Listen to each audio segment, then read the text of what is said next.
আসসালামু আলাইকুম ওয়া রাহমাতুল্লাহ।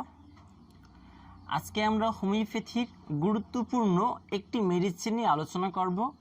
মেডিসিনটির নাম ফসফরিকাম অ্যাসিডাম, যাকে আমরা সহজেই অ্যাসিড ফস হিসেবে চিনে থাকি। তো আজকে আমরা অ্যাসিড ফসের খুব গুরুত্বপূর্ণ বেশ কিছু বিষয়গুলো নিয়ে আলোচনা করব। শুরুতে আমরা জেনে নেই মেডিসিনটির উৎস সম্পর্কে। এটি একটি খনিজ উৎস এবং পুরা হাড়তো এটি পাওয়া যায়। আর এই মেডিসিনটির পূর্বর ডাক্তার হেনিম্যান, তার সাথে ছিল আরও 11 জন তার সহকর্মী। কাতরতা, এই মেডিসিনটি শীতকাতর একটি মেডিসিন। তবে একটা বিষয় আমাদের খুব ভালোভাবে মনে রাখতে হবে যে যত প্রকার অ্যাসিড আছে সবগুলো অ্যাসিড কিন্তু শীতকাতর মেডিসিন, শুধুমাত্র ফ্লোরিক অ্যাসিড বাদে। উদাহরণ হিসেবে যেমন ল্যাকটিক অ্যাসিড, সালফিউরিক অ্যাসিড, যত অ্যাসিড যুক্ত আছে সবগুলো অ্যাসিড কিন্তু শীতকাতর, শুধুমাত্র ফ্লোরিক অ্যাসিড বাদে। ফ্লোরিক অ্যাসিড গরম কাতর, এছাড়া বাকি যেগুলো আছে সেগুলো সবগুলো শীতকাতর। আয়াজম,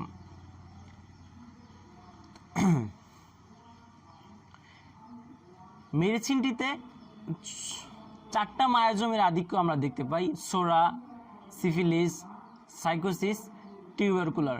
তবে সব থেকে বেশি আধিক্য হলো টিউবারকুলারের এবং সব থেকে কম আধিক্য হলো সিফিলিসের। উত্তেজক কারণ মানে হলো এক্সাইটিং কজেশন। আমরা প্রথমে জেনে নেই যে আসলে এক্সাইটিং কজেশনটা কি, উত্তেজিত কারণটা কি। উত্তেজিত কারণ হলো যে কারণে একটি মানুষ অসুস্থ হয়, যে কারণে একটি মানুষের রোগের আবির্ভাব ঘটে, এটি হলো উত্তেজিত কারণ। আপনাদেরকে একটি উদাহরণ দিয়ে বিষয়টা একটু বোঝানোর চেষ্টা করছি। আপনাদেরকে একটি সহজ উদাহরণ দিয়ে বিষয়টা আরও একটু পরিষ্কার করছি। যে ধরুন আপনি বৃষ্টিতে ভেজার কারণে আপনার গায়ে জ্বর আসছে। এই যে বৃষ্টিতে ভেজা, এটা হলো এক্সাইটিং কজেশন মানে উত্তেজক কারণ। আপনার মাথায় আঘাত পাবার কারণে আপনার এখন মস্তিষ্কে সমস্যা হয়েছে, মাথায় আঘাত পাবার কারণে প্রচণ্ড মাথা ব্যথা করছে। এই যে মাথায় আঘাত পাবা, এটা উত্তেজক কারণ, এক্সাইটিং কজেশন। তো এখন আমরা আজকে এই পর্বে জানবো যে এই যে অ্যাসিড ফসফরিকাম অ্যাসিডাম, এর এক্সাইটিং কজেশনগুলো মূলত কী কী। ব্যাড নিউজ, দুঃসংবাদ হতে যদি কারো কোনো প্রবলেম দেখা যায়, সেজন্য আমরা অ্যাসিড ফসকে ব্যবহার করতে পারি বা চিন্তা করতে পারি। গ্রিফ, অনুশোচনা, চরম দুঃখ কষ্ট। হোম সিকনেস, বাসায় থাকার কারণে অসুস্থতা। ডিসঅ্যাপয়েন্টেড লাভ, ডিসঅ্যাপয়েন্টেড লাভ বলতে প্রেমে ব্যর্থতা, এ কারণে কোনো problem. Loss of vital fluid মানে জৈব রসের ঘাটতি। সেক্সুয়াল এক্সেসেস, অতিরিক্ত সেক্সুয়াল এক্সেস, অতিরিক্ত পরিমাণ। ইনজুরি, আঘাত, শক মানে প্রচণ্ড আঘাত।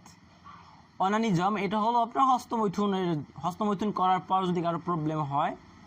এরপর হলো অ্যাসিড ড্রিঙ্কস, অম্ল জাতীয় পানি সেবন করার কারণে কোনো problem. Rich food and fruits, এটা হলো অতিরিক্ত মশলা জাতীয় খাবারগুলো সেবন করার কারণে। তো এগুলো যে আছে, এই যে আমরা 12টা এখানে লিখলাম, এই 12টা হলো কজেশন মানে এই যে অতিরিক্ত পরিমাণ মশলা সেবন করার কারণে কারো যদি কোনো ধরনের প্রবলেম দেখা দেয়, তাহলে আমরা অ্যাসিড ফসটাকে ভাবতে পারি। অতিরিক্ত পরিমাণ অনানিজম, হস্তমৈথুন করার কারণে কারো প্রবলেমের কারণে তারও যদি কোনো প্রবলেম সমস্যা হয়, তাহলে আমরা সেজন্য অ্যাসিড ফসকে ভাবতে পারি। এইগুলো হলো তার এক্সাইটিং কজেশন, উত্তেজিত কারণ। আশা করছি আপনারা বিষয়গুলো বুঝতে পারছেন। সহজে মনে রাখতে হলে আমরা 4টা বিষয় মনে রাখবো। সহজে মনে রাখার জন্য অ্যাসিড ফসের উদাসীনতা ও অমনোযোগিতা, দুঃখিত টাইপে একটু মিস্টেক হয়েছে, এখানে হবে অমনোযোগিতা। মানসিক অবসাদ কিন্তু শারীরিক দুর্বলতার অভাব।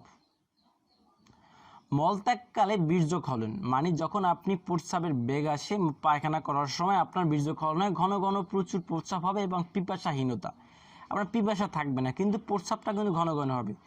দুর্বলতাবিহীন উদরময়, উদরময় করলে তার বিভিন্ন সমস্যা যদি থাকে সেগুলো একটু উপশম করে। প্রথম পর্বের আলোচনা আজকে আমরা এখানে শেষ করছি। তবে দ্বিতীয় পর্বে অ্যাসিড ফসের আরও বিস্তারিত কিছু থাকবে, তবে সেগুলো নির্ভর করবে আপনাদের চাহিদার উপর। আপনারা যদি অ্যাসিড ফসের দ্বিতীয় পর্ব চান তাহলে অবশ্যই কমেন্ট করে জানাবেন।